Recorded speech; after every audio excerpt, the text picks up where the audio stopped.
Okay, good evening.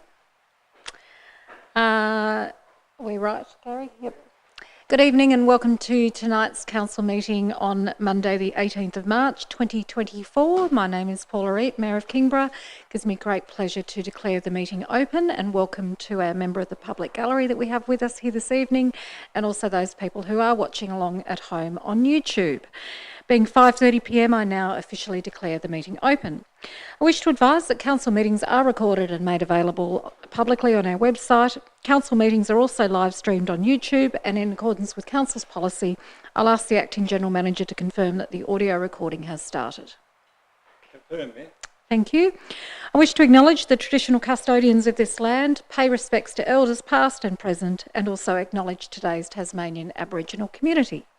Our attendees this evening are myself, Councillor Reid, Deputy Mayor Councillor Gladwright, Councillor Bain, Councillor Cordova, Councillor Dean, Councillor Fox, Councillor Midgley and Councillor Richardson. From our staff this evening, we have the Acting General Manager, Mr Arnold, Director of People and Finance, Mr Spinks, Director of Governance, Recreation and Property Services, Mr Smee, Director of Engineering Services, Mr Reeve, our Media and Communications Advisor, Ms Adams, and our Executive Assistant, Mrs Morton. We have apologies this evening from Councillor Antoli and also from Councillor Street. Before we move on to confirmation of the minutes, I did want to explain the display tonight. I think that as a municipality we can be very proud of the fact that the Tasmanian Jack Jumpers have been training in Kingborough for the last couple of years and are now in the playoffs for the second time out of 3 years that they've been in the NBL, and I'm sure most people probably in Kingborough are aware that a lot of the Jack Jumpers live here in the municipality, and it's quite often that you'll see them out and about. And I'm sure we've all been cheering them on over the game on the weekend, even though it wasn't quite the result we wanted, but wishing them all the best for the remainder of the games against Melbourne United. And also around now is also the launch of the new Tasmanian AFL team, so I'm sure we'll all be very excited to hear the news of that later on. So we are on page 1, confirmation of minutes. I'm looking for a mover and a seconder that the minutes of the open session of council meeting number 4, held on the 4th of March 2024, be confirmed as a true record. I've got a mover in Councillor Fox and a seconder in Councillor Gladwright. All those in favour? Against? Motion is carried unanimously. Workshops held since the last council meeting. We did have a workshop last Tuesday evening in relation to Kingston Park. Declarations of interest. Does any councillor have an interest they would like to declare? Councillor Cordova. Thank you, Mayor. I am, as a board member of Gymnastics Tasmania, I'm declaring an interest in item 15.1, Kingborough Sports and Recreation Strategy, and I will be stepping out of the chamber during that discussion. The same declaration applies for the item in closed session. However, on the General Manager's advice, after having declared the interest, which I've just done, I will be remaining in the chamber for the debate. Thank you very much. Any further conflicts of interest? Thank you, they are noted. When it takes us to transfer of agenda items, is there any item on the agenda that a councillor would like to transfer from closed into open session or open into closed session? No, thank you. Questions without notice from the public. Do you wish to ask any questions? If so, if you could come up to the microphone. And even though we remember you from last meeting, if you could start please by stating your name and the suburb in which you live before you ask your question. Mark Donnellan from Huntingfield. Right. In 2021, the state government introduced rules that allow personal mobility devices to use public roads. One of the limitations, though, prevents personal mobility devices from using roads that are divided by a line or median. Local councils can, however, designate these roads as usable by personal mobility devices. My question, what progress has council made towards approving roads that are divided by lines or medians for use by personal mobility devices in Kingborough? Thank you. I'll ask Mr. Reeve if he could assist us with that one. Through you, Mayor, none in particular is probably the answer to it. So we certainly haven't had an issue or request in terms of actually people wanting to actually have particular roads that might fit that category designated as usable by personal mobile devices. So I guess we would base that on whether or not we did get that comment back from members of the community and assess it on its own merits. But we haven't actually received anything. Okay. Great, thank you. If I can just add to that, I chair Council's Disability Access Inclusion Advisory Committee, and we haven't had any requests come through there either. And we do have a couple of members of the committee who do rely on those personal mobility devices to move around the municipality. And my understanding is their preference is to not have to use the roads if necessary, but to be able to stay on the footpaths, which is why curb ramps are usable. Curb ramps are incredibly important to them. But certainly, now that you've asked that question, I'm happy to follow up with them at our next meeting and ask about any thoughts that they might have on that issue. Amazing, thank you. Thank you.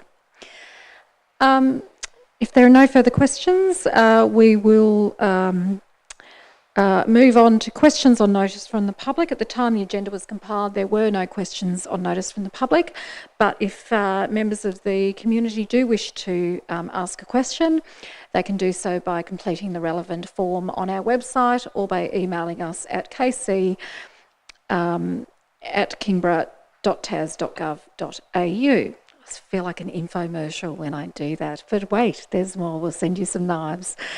No, we won't send the knives. Okay, questions on notice from councillors. Questions without notice, sorry. Councillor Cordova. Thank you, Mayor. My questions relate to graffiti and the street tree strategy, council tree planting. At Kingston Park and elsewhere in Kingston, there's graffiti along fence lines that are the shared responsibility of state growth and council. So I'm talking about fence lines along the highways, but they're also along council footpaths on one side of the fence, and on the other side of the fence it's the highway. So I assume that there's some shared responsibility there. Where there's vegetation and established tree plantings along those fences, there's no graffiti. But where those fence lines and barriers are barren, that's a canvas for graffiti artists to tag. So a constituent very kindly raised this issue with me and recommended that one sensible and affordable way to prevent graffiti along those fence lines would be to do tree planting and have established tree plantings in front of those fences. So my three questions on this, I'm happy to take them all together one at a time. Will council undertake tree planting along fence lines with graffiti to reduce ongoing costs of graffiti removal? And will that be considered as part of our street tree strategy? Who's the lucky winner for this one? Mr. Smee? Through you, Mayor, councillors that were around 10 years ago may recall that we actually had a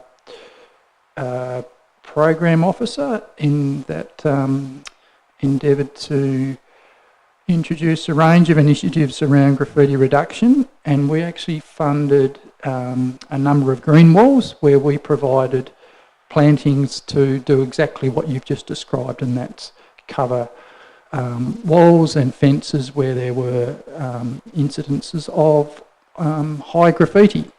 Whether council will do that in the future and whether it forms part of the street tree strategy, I'd need to take on notice because I haven't had involvement in the development of that strategy, but certainly it's been an initiative that we have used in the past. Thank you. Councillor Cordova. Thank you. Through you, Mayor, that's very helpful. Just a follow-up question around that is this relationship with state growth. Will council work with state growth to share that responsibility for planting vegetation alongside the state growth roads? So specifically on land that's considered state growth rather than council, are we helping to encourage state growth to actually plant along those areas? I'd have to say I think we should be lobbying them to do this. It's funny you should raise this because after attending a Australian Local Government Association meeting recently, I was made aware of an urban greening strategies that they have in both WA and South Australia. And I think New South Wales have recently adopted one as well. And I actually wrote to my Greater Hobart Mayor colleagues last week and suggested that we consider lobbying the state government to have a similar program for the Greater Hobart area, because I think it's South Australia have actually a grants program, so that either local governments or members of community groups can apply for grants that will bring more greenery into that urban area. And I think that sounds like a perfect fit for the municipalities that in the Greater Hobart area that are having these repeated problems. So I would like to think, as part of our tree strategy, that we would certainly encourage the Department of State Growth to do that. I think one of the other challenges that we certainly do have with graffiti is that there are some private owners who seem reluctant to remove the graffiti from their own premises. And so I would certainly encourage particularly commercial building owners to get rid of graffiti as soon as it appears, because if it stays there, it encourages people to continue to do that. They see, oh, that's acceptable. So, and particularly if there are offensive words, then I think it does need to be removed very quickly, because it can cause distress to other people in the community. Thank you. Final question through you, Mayor, is in terms of the total allocation of funding to tree planting on Kingborough Council managed lands, is the total allocation of funding for tree planting increasing? Mr. Smee, no, we might have to take that on notice. They're all looking at each other. That generally means nobody's willing to take a stab at that. Thank you. Thank you. Any further questions? Councillor Midgley. Thank you. A member of the public was a bit late for this question to be printed in the agenda, so I said I could ask for them. They're wanting to know, has there been an independent review of dog poo bags, say compostable or dog poo bags, that has been commissioned by the Kingborough Waste Services? Yes, there has been. What is the reasoning behind the commissioning of this review? Mr. Reeve. Through you, Mayor. I guess we've had quite a few comments, both from the chamber but also from the community as well, as regards the possibility of moving to compostable dog poo bags. And as part of that, one of the things we realised that we didn't have as much knowledge of as we'd like to is all the different types of bags that are actually out there and what sort of environmental impacts they might actually have. And believe it or not, even though we commissioned that, it wasn't an easy thing for the consultant to actually go through that process. So actually trying to find all the information on the types of bags, plus also how they might actually work within the Copping landfill, which is where they end up at the moment, was a little bit more complicated than thought. But that particular study has now been completed. So my viewpoint would be to take that back to council, so it'll come back up as a council report, and council can make some decisions on that from there. Great, thank you very much. And what was the cost of that study? Mr. Reeve. Through you, Mayor, from memory it was about 2,200. Great, thank you. So it will be coming before budget discussion, through you, Mayor, sorry. I think when we had the budget workshop, we certainly indicated that we wanted to have a further discussion about compostable dog poo bags before we finalised our budget deliberations. So, yes. Any further questions? No, we'll move on. We're still on page 2. At the time the agenda was compiled, there were no questions on notice from councillors, and there are no petitions still being actioned, and at the time the agenda was compiled, no petitions had been received. Which takes us to officers' reports to council. Kingborough Sport and Recreation Strategy, as indicated with a conflict of interest, Councillor Cordover will be leaving the room, so he's left the room at 5:44 p.m. We've got a recommendation on page 5, and I'm looking for a mover and a seconder, please. I've got a mover in Councillor Dean and a seconder in Councillor Midgley. Councillor Dean. Thanks, Mayor. Look, it feels like a long time since we put together a sport and recreation committee, which was chaired by myself with co-chairs with Councillor Antoli and Councillor Mitchell. We worked really hard on a sport and recreation strategy, which, to be fair, was the bulk of which was done by staff, with contributing thoughts from that committee and members of the community. Late last year, we gave initial endorsement, and that endorsement meant that it went out for public comment, which it now has been.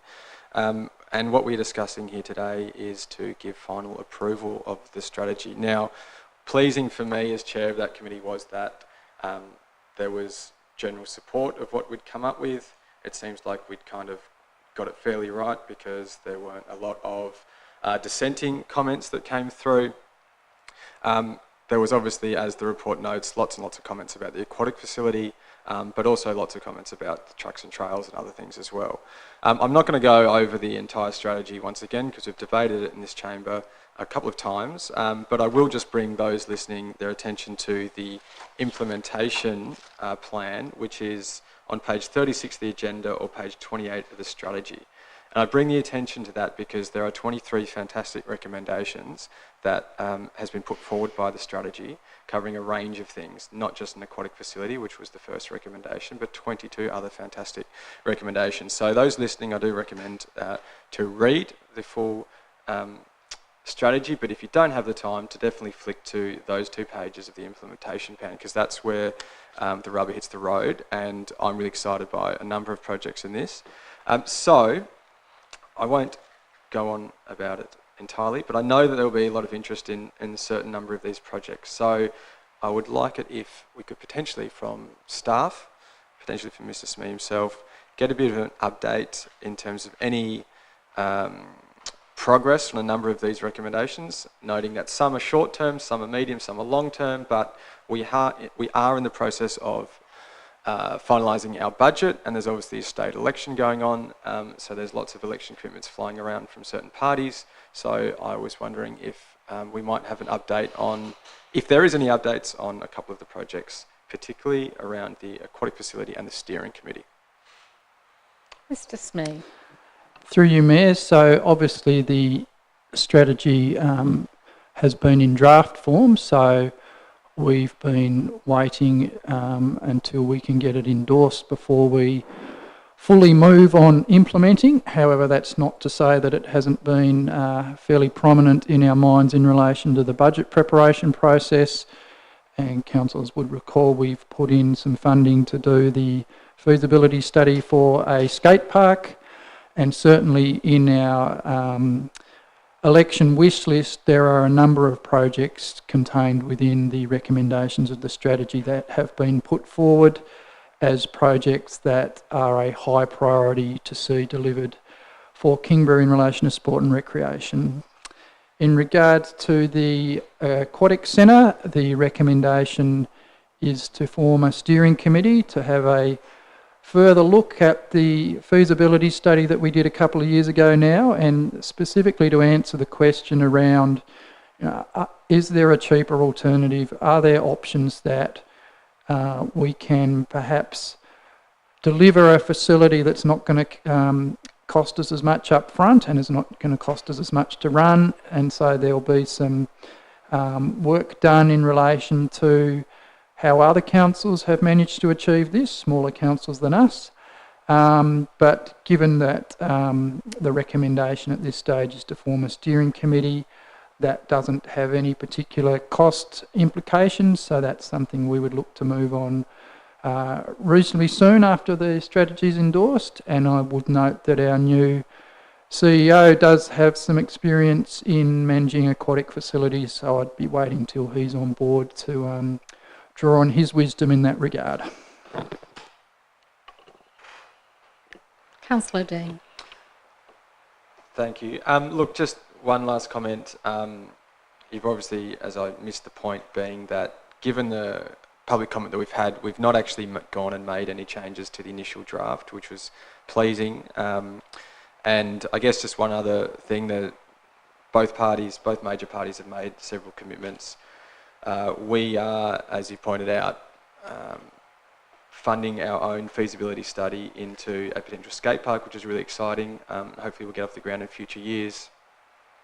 The Labor Party's obviously got on board with the Seapool feasibility study, so I think in terms of exploring where we're at on all things aquatic, we are making some progress, and the steering committee sounds like a fantastic idea to get the ball rolling and engage community interest once again.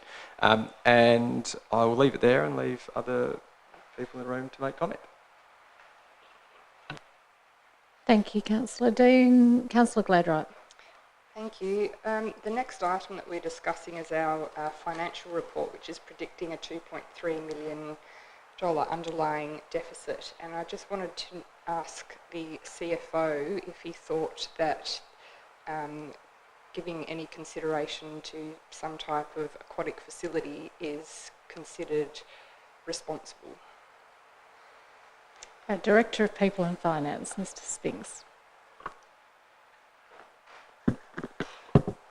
Thank you for the question. Look, as we sit here today, and we've been through a couple of workshops already for the budget for next year and the long-term plan, there's nothing factored into that plan at the moment for an aquatic facility of any type. So it's hard for me to sort of give specific advice because we don't have the costings and other things to put into our model. It'd be fair to say though, however, given our current financial situation, that any further cost impact of that kind of magnitude, which I think we'd be talking about, would be a challenge to deliver financially, and would inevitably require, a fairly substantive contribution from the ratepayer.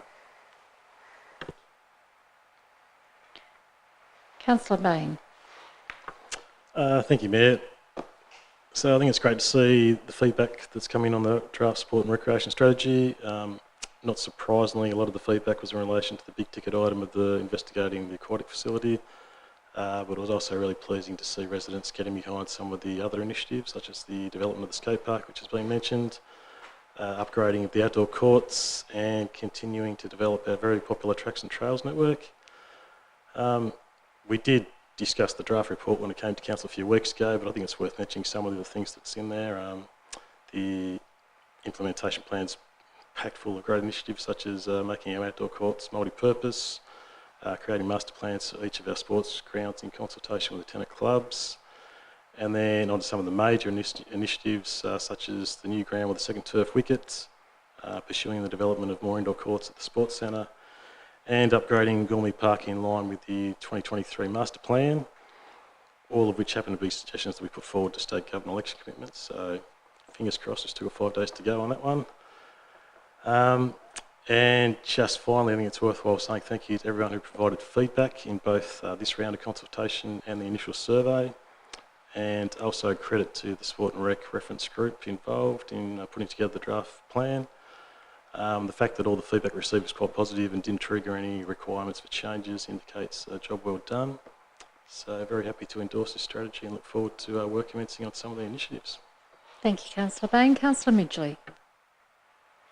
Thank you, Mayor. Yes, echo what everyone has said in regards to the thanking of the people being involved and the staff, particularly for the fact that we were able to do this in-house is a great recognition, really, that staff were able to do this and have all the skills that we didn't have to go out and spend, $100,000 of ratepayers' money as well to do this outsource. I really thank staff for their skill and time and dedication, and the quick turnaround was really fantastic. Councillor Dean did a great job and just has great connections in the area of sport and recreation, and also with children and young people, sending it out there to get a really high 547 students are involved in the initial involvement as well. So thanks to everyone being involved. I think it really highlights, recreation. We love our recreation in Kingborough. We know that we do. We've just had our tracks and trails strategy, the bicycle plan and strategy, and other things alongside of that, the venues at the Kingborough Sports Centre. We know that we love it. I've had a cycle and a run and a swim already today. We just live in such a great place to do these things. So we can really celebrate that we have a great place to keep fit and well. So as we do with strategies, we have the initial draft and then we go back out to the community. And I guess we did get a bit of points, I guess a higher kind of return around the swimming pool. There was some definite social media saying, hey, swimming pool things, and people did respond to that, I noted. But I also think, well, what about those 547 students and young people?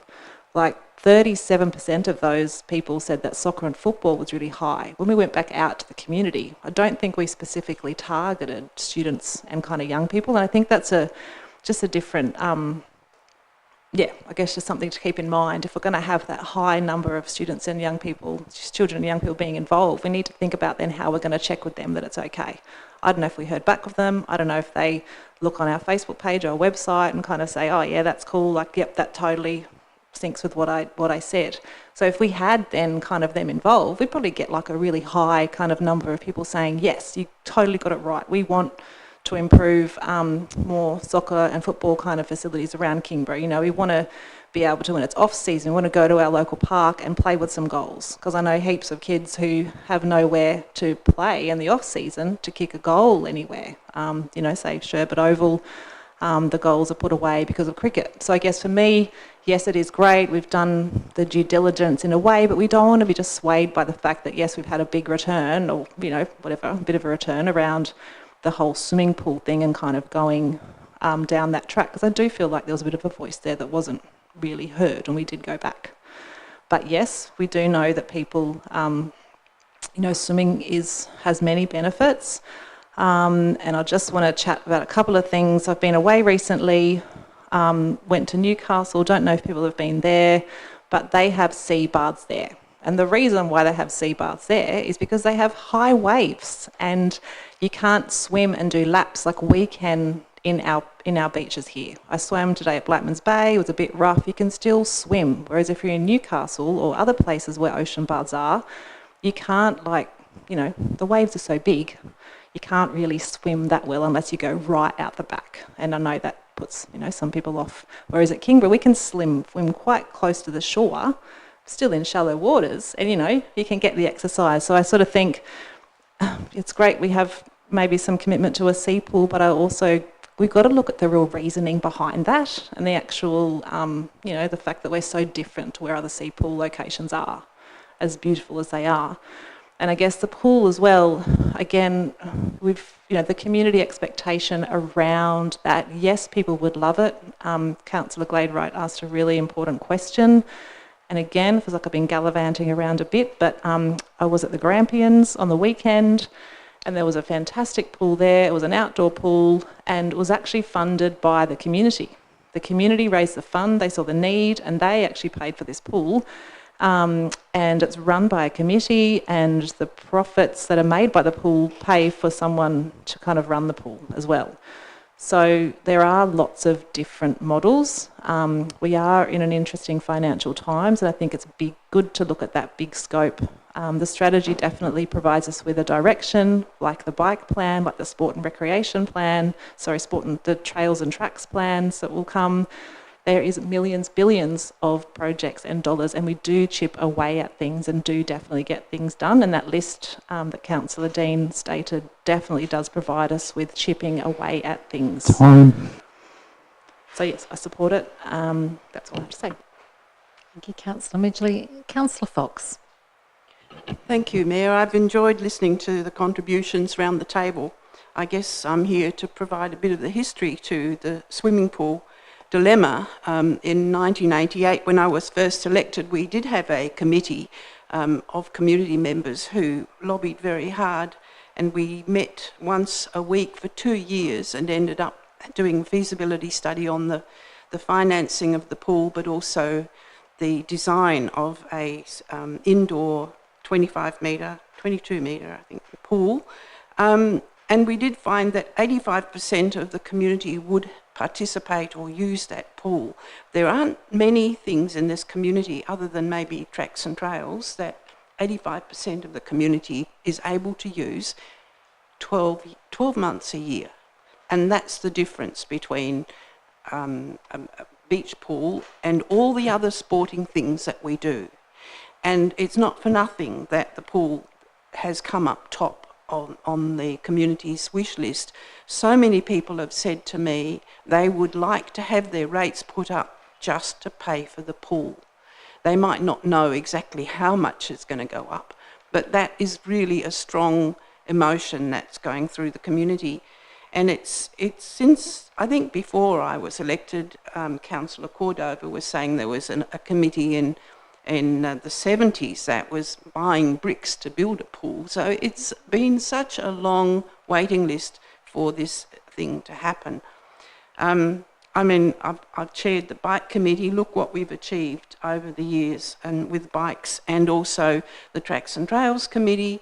And we've all worked so hard towards these things, but it's a drop in the ocean compared to what we'd achieve if we had a swimming pool in Kingborough.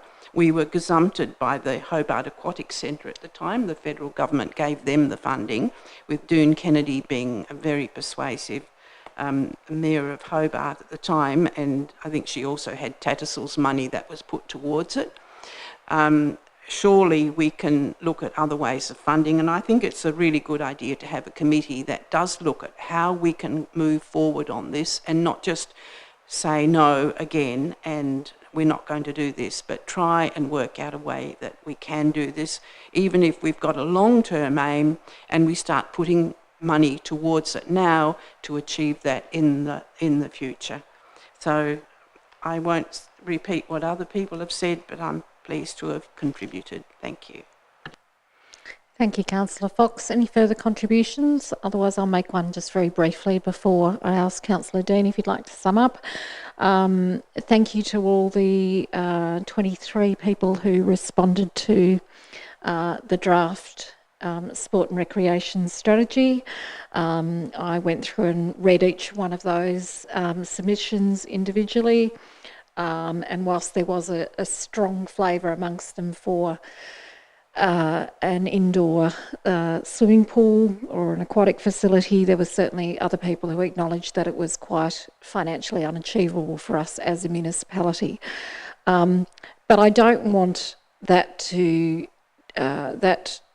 detract from the rest of what's in the report, because if you actually go through the strategy, there's a lot of information in there about the immense pressure that is occurring on our indoor facilities at the moment at the Kingborough Sports Centre, where so many user groups of that centre have the capacity to expand their rosters, whether it be pickleball, volleyball, netball, playing more indoors, a whole range of sports that are already using the centre actively, but just need more space. And I find it really frustrating that here we are again in a state election period, and it's very, very hard for anybody of any persuasion to stand up and take us seriously in relation to this.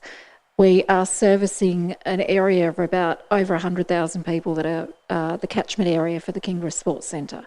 That is a significant proportion of the population in the south of the state, and it's obvious that projects of that magnitude are going to require some input of funding from other levels of government, just as an aquatic centre would. So I hope, I'm very optimistic, given it's still only Monday and there are 6 more days of the election campaign, or maybe 5 if you take out Saturday, or 4, hang on, Tuesday, Wednesday. 4 or 5 days left, had to use my fingers then, of the election campaign. And I really do hope that we see some positive announcements for the rest of the week, because I think that if you look through the list of the clubs that could really benefit from an upgrade of the sports centre, then I think that would go some way towards assisting many, many sports in the community and many individuals who do play. But look, I'm really happy to endorse the sport and rec strategy. I think it's a really important document for us to have, because it is actually showing to the community that we're not just going to respond on a whim to something, but that we've worked with stakeholders and interested groups to actually look strategically at the best way we can maximise our sport and recreation opportunities for members of our community, whether it be something that they enjoy doing outside, walking on our wonderful tracks and trails, or whether it's using some of our indoor facilities. So hopefully this document gives us a framework for moving forward with the council's managed and operated sporting facilities across Kingborough, and we look forward to delivering on this as the future unfolds. Councillor Dean, did you want to sum up? Yeah, just a couple of comments. I was going to say a few thank yous, but Councillor Bain and a few others have already said it, but it is, I read those 23 responses as well, and what struck me about those responses was not just one-line emails of, and they're not included in this, but they weren't just one-line emails expressing support. They were highly thought out and detailed and well argued points, and they came from not just members of the community, they came from principals from local schools making the case, which I think it's worth pointing out in the pool here that what we're endorsing here is an opportunity for members of the community to engage with the process, which they haven't been able to engage with before. It's an opportunity for us to educate the community about our financial situation. I don't think it needs to be anything other than an opportunity to provide those members of the community and us to educate constituents about what may happen as part of the facility, and as council staff have already pointed out, whether it means that we need to downsize, resize, look at alternative funding options, so it's not just a council thing that we're funding solely. It's a fantastic opportunity to actually just engage with the community and give them a say. If it is that it turns out that at this point in time the finances aren't there, so be it, but at least we've given them the opportunity to be engaged. But I do hope that, as Councillor Fox has pointed out, that there is high demand and it is really something that the community wants. It's overwhelming, something that the community wants. So we need to explore it, and if we do explore it and it doesn't work out, then that's fine. We need to give them a chance to have a voice. And I do absolutely take the point about indoor sporting facilities. It's hugely important. We've got 4 days left, and I really look forward to the major parties getting involved and announcing some commitments the next few days about what they're going to do around indoor sporting facilities in Kingborough. Thank you. Thank you, Councillor Dean. I'm going to put the motion now as printed on page 5, moved by Councillor Dean and seconded by Councillor Midgley. All those in favour? Against? Motion is carried unanimously. We turn now to page 60, Financial Report for February 2024. We'll get Councillor Cordova to return to the room while I'm seeking a mover and a seconder for the recommendation which is printed on page 62. It's moved by Councillor Bain, seconded by Councillor Gladeright, and Councillor Cordova has rejoined the meeting at 6:07 p.m. Councillor Bain. Thank you, Mayor. So we have before us the financial report for February 2024, and the forecast result for 2023-24 is now an underlying deficit of 2.3 million. As has been mentioned in previous reports, the major factor contributing to the 2.3 million forecast deficit has been the asset revaluations and the increase in depreciation that comes with these revaluations. The total forecast of these is 1.6 million. Our stormwater infrastructure is one of these assets that has recently had a revaluation that resulted in a large increase. So a question here, and I guess to provide the public with an indication of just how sharp some of these cost increases have been, can we have an indication of what the total value of our stormwater infrastructure is, and also approximately what % that's increased by at the last revaluation? Mr Spinks. Through you, Mayor. So as at 30 June last year, when we last did the balance sheet, the valuation of our stormwater assets was $203 million, and as you've said, there was a revaluation in that year. It increased by around 60% from about $126 million, which is a very large increase, which isn't usual, has to be said. And the associated depreciation on that also increased correspondingly from about 1.2 million to around 1.9. So the large increase in valuation gave us a large jump in depreciation as well. Councillor Bain. Thank you. I have a question. Hang on. Councillor Bain hasn't I have finished. a question. It's almost a point of order. I'm confused because when Councillor Bain read out the forecast for 2024 from the document, he said it was 2.334 million, but it's 2.334K written in the document. Is that a typing error, or is Councillor Bain correct? Through you, Mayor. No, Councillor Bain is correct. K is just a common expression of thousands. So when we say 2.334K, it's the same figure as 2.3 million. Thank you. Councillor Bain. Thank you for that response. And I guess in a follow-up question, if we're seeing such a sharp increase in things like the stormwater evaluation, is it fair to say that other councils are going to be going through a similar issue when they have evaluations? Mr Spinks. Mayor, it's hard to say. Councillor Bain has asked this similar question before, so I did do a little bit of an exercise in trying to ascertain if there was some other councils that had undergone a stormwater reval last year as well. I certainly didn't go exploring all financial statements of the other 28 councils, but I did choose 6 or 8. I couldn't find one. So certainly those other councils, they're in the same sort of reval cycles that we're in, so I have no doubt that 1 or 2 might be doing it this year and there'll be some more next year. Will they be subject to, they're certainly subject to the same market conditions. Will they be experiencing increases of the same order? Look, I really can't say because it really depends on sort of how they did them last time and what assumptions they used and et cetera, et cetera. But from the point of view, are they subject to the same market conditions and use of consultants and construction companies and so forth? Certainly. Councillor Bain. Thank you.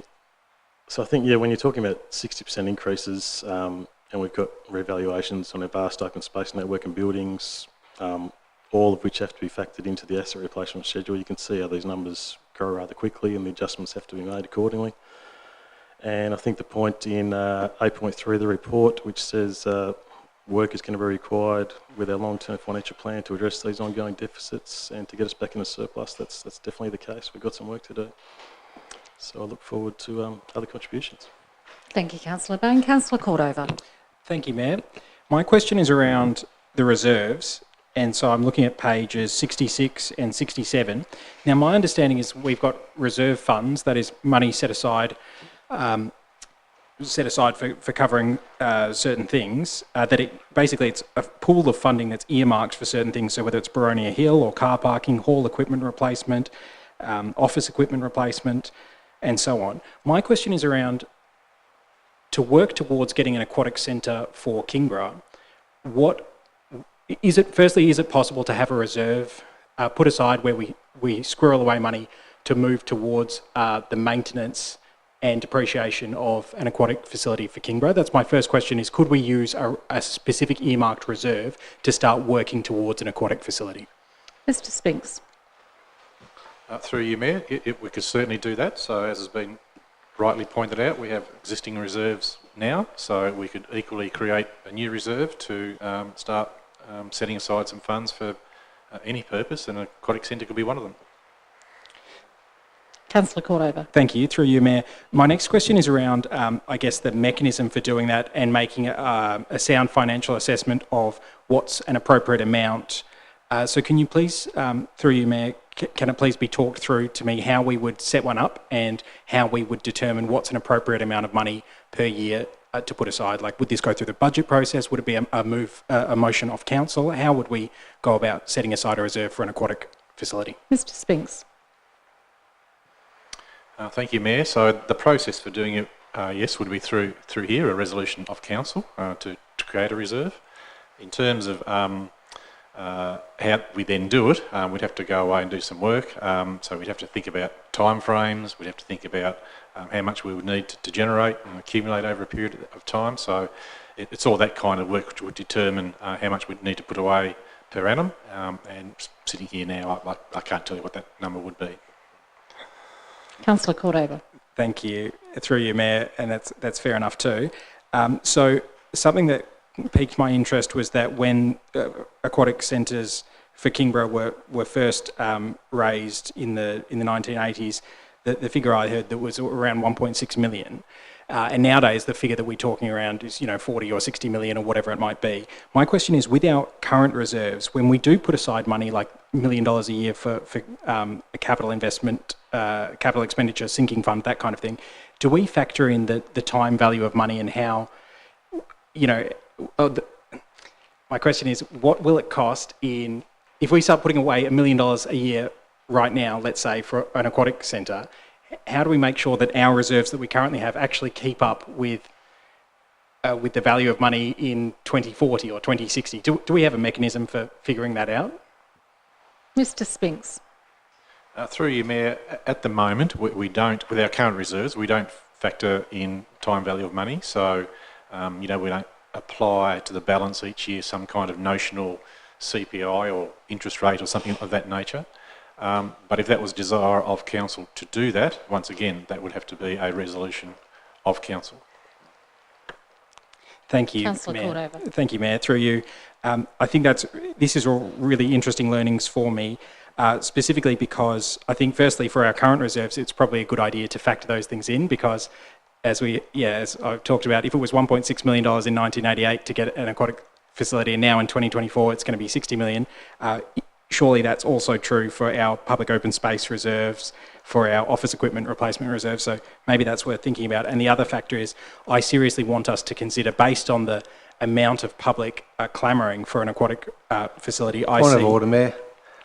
Councillor Richardson. I think we've indulged it long enough. I don't think that changing the direction of this financial report to be a discussion about a pool is appropriate. It's a very fine line, Councillor Cordova. I understand what Councillor Richardson says because I feel like you've taken us back to the previous agenda item. I wasn't in the previous agenda item. That's why you missed your opportunity and now you're taking it. So everybody else talked about it. So you had a conflict of interest. That's why you weren't here. So if we could try and stay as much on track to questions related to the current financial report that we're considering, it would be appreciated. Thank you, Mayor. I certainly will do, and I'm actually just making my contribution now, so I'm not actually asking any questions, but I do appreciate that. What I am saying about our reserves, which on the financial report is on page 66, if my fellow councillors want to turn their attention to it, so I'm speaking to the report, I think that there is a missing line item there under reserves. We should make a new line item under that reserves aspect of the financial report, page 66 of your council agenda, and it should say an aquatic facility for Kingborough Council, for the Kingborough Council municipality. Thank you. Thank you, Councillor Cordova. I've noted that. The difficulty I guess I have with it is that there is no resolution of council, so we can't have anything on the financial report that talks about an aquatic facility reserve. So let's circle back to that discussion at another opportunity. Any other further comments on the financial report? I just want to make one brief comment. Obviously, this makes for a very sombre reading when you look at the underlying deficit so far for the year of $2.3 million. That is not a figure that we want to see there, and there have been a whole range of reasons as to why that has occurred, both in relation to decreases in income, but as we've already talked about, the revaluation of assets and the associated depreciation with those. Some of these things are completely out of our hands, and particularly if you follow through the scenario of the decrease in supplementary rates is because we've got, and the decrease in other income from planning is because there are far fewer people putting in development applications, because it's far more expensive to build a house because of inflation, and it's also much more difficult to get money from a bank because of high interest rates, and you can just see the loop going round and around and around and around. And so, what we're seeing a reflection of here is really a consolidation of, I think, the last 12 months, if not longer, probably 18 months, where the inflation has been so high, and now people are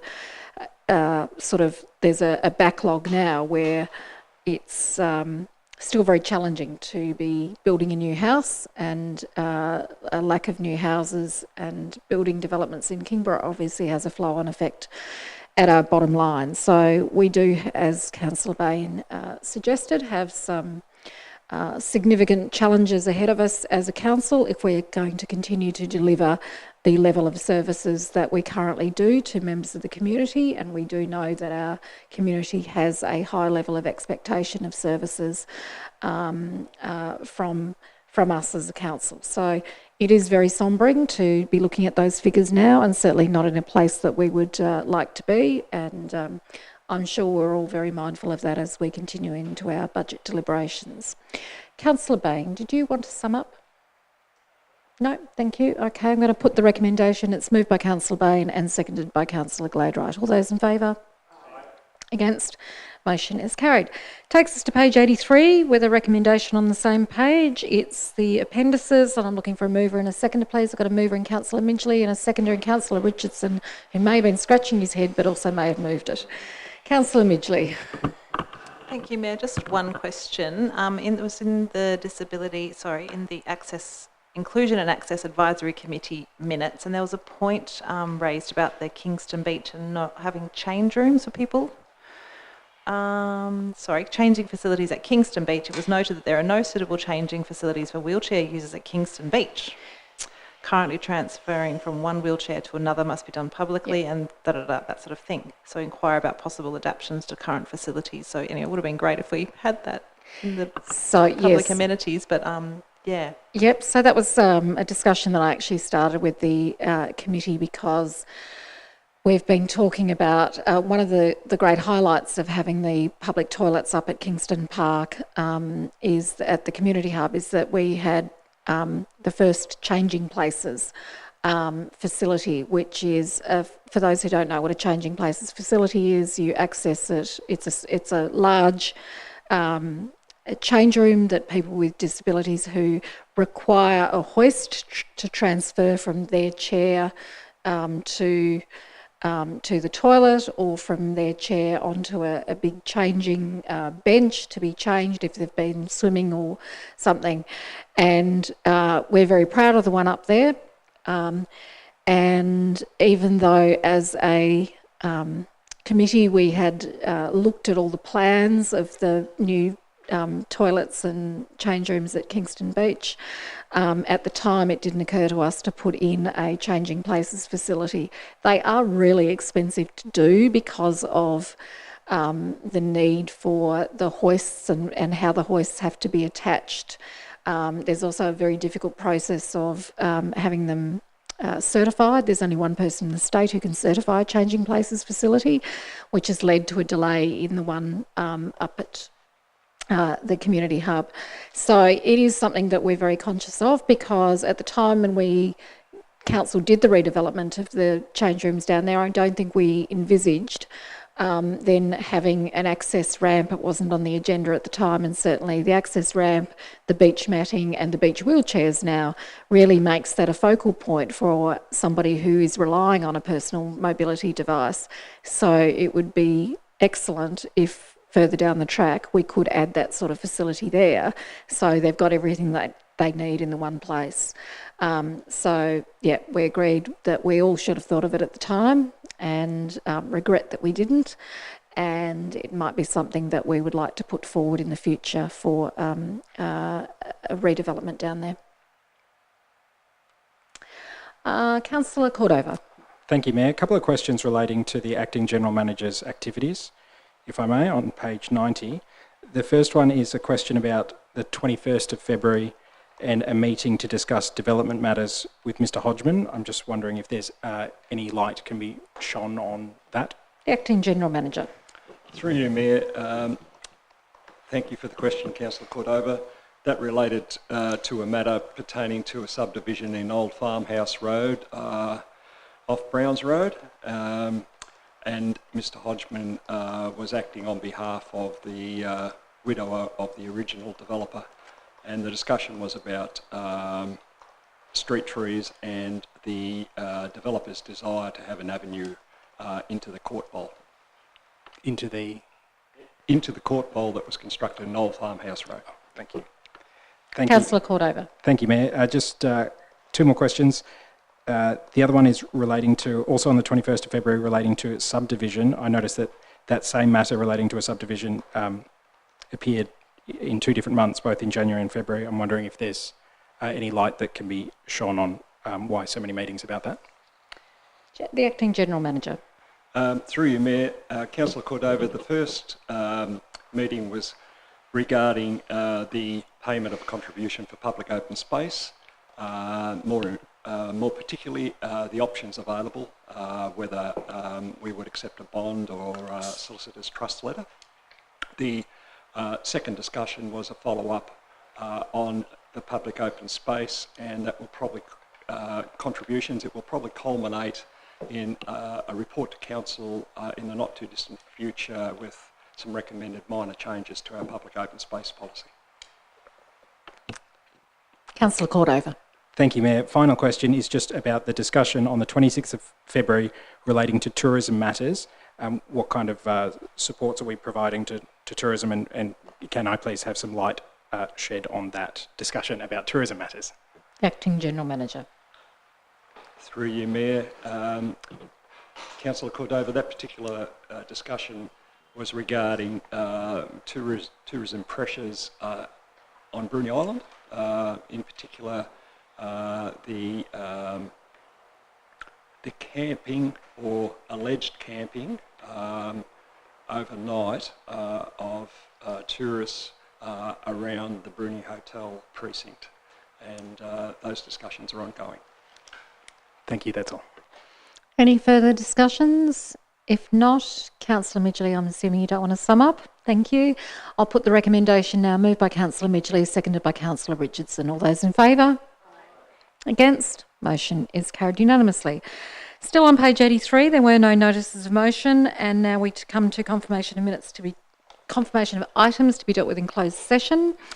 That in accordance with Regulation 15 of the Local Government Meeting Procedures Regulations 2015, Council by absolute majority move into closed session to consider the following items: confirmation of minutes, applications for leave of absence, owner's consent for lodgement of a DA in the Kingborough Sports Precinct.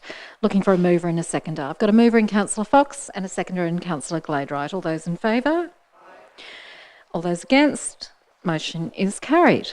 That means that in accordance with Kingborough Council's meeting audio recording guidelines policy, recording of the open session of the meeting will now cease. So thank you very much to our member of the community who has been with us this evening. Thank you to those people who have been watching along at home on YouTube. Go Jack Jumpers for Friday night and Sunday, and the meeting is now closed.